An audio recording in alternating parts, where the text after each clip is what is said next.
to the RunnerX podcast, where we talk about all things running. As many runners know, it's 90% mental. So join Coach Valerie and Coach Caroline as we go through the mental side of running.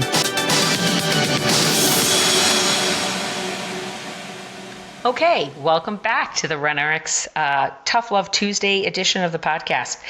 Today I want to talk a little bit about kind of going off of what I talked about last week, where we were talking about doing what's easy. I want to talk about future focus, okay? When I think about future focus, I think about where do I want to be in 3 to 6 months. If I have a goal of running, say, the Chicago Marathon, and maybe, so it's April right now, maybe May by the time you hear this, maybe I'm just starting to get back into running again, so I'm not going to run this October. Maybe I want to run it live next October, okay? So I'm giving myself like 15 months. That's my future. Why do I want to do it? Maybe I just want to challenge my body. Maybe I just want to be able to say I did it. It's just something that I've always wanted to do. Maybe it's not running a full marathon. Maybe it's just running a half marathon. Maybe it's beating a time on a 10K.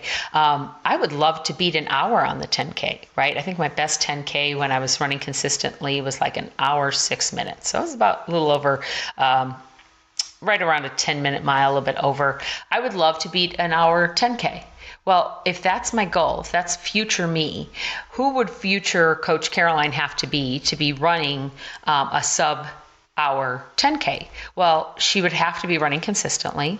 She would have to be working on her drills. She would have to be doing self-care. She would have to make sure that she's keeping up with her mobility, maybe getting a massage. Maybe she's taking time for herself every morning to do some sort of either run or strength training or self-care. She is a person that is committed to her goal. So she's not going to let things like it's raining outside or it's a little bit cold get in her way. She might find a treadmill. So she's committed. You might call her driven. I don't like to think of her as obsessed, but she might be a little bit obsessed. But she's committed is the word I want to use. So that's my future focus. So what I do is I look at that reason back to the why am I doing this? Why am I going through this? I look to who I want to be in the future that comes out of this on the other side, and is that unconscious competence that is able to just run without thinking about it. That's who I want to focus on. So when I'm laying in bed and the alarm goes off and I need to get up and put on my shoes and go out and do my work or go to the track and do whatever I'm going to do that day, I need to remember, what am I looking for? What is the reason why I'm doing this work?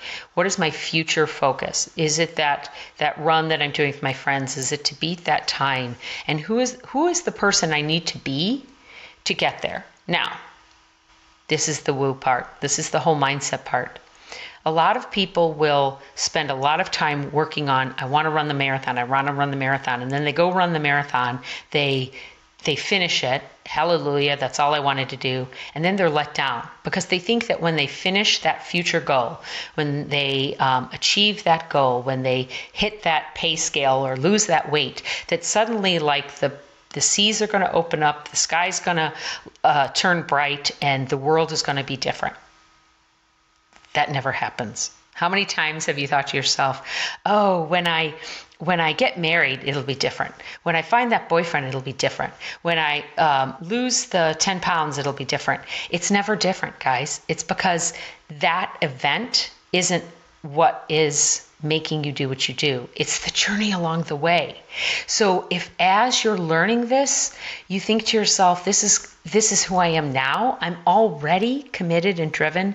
I already have it in me to be that person I want to be when I'm running pain-free. I'm just it's all part of the journey. This is all part of who I have to be to get there. I have to unlearn all of that movement that I've been doing.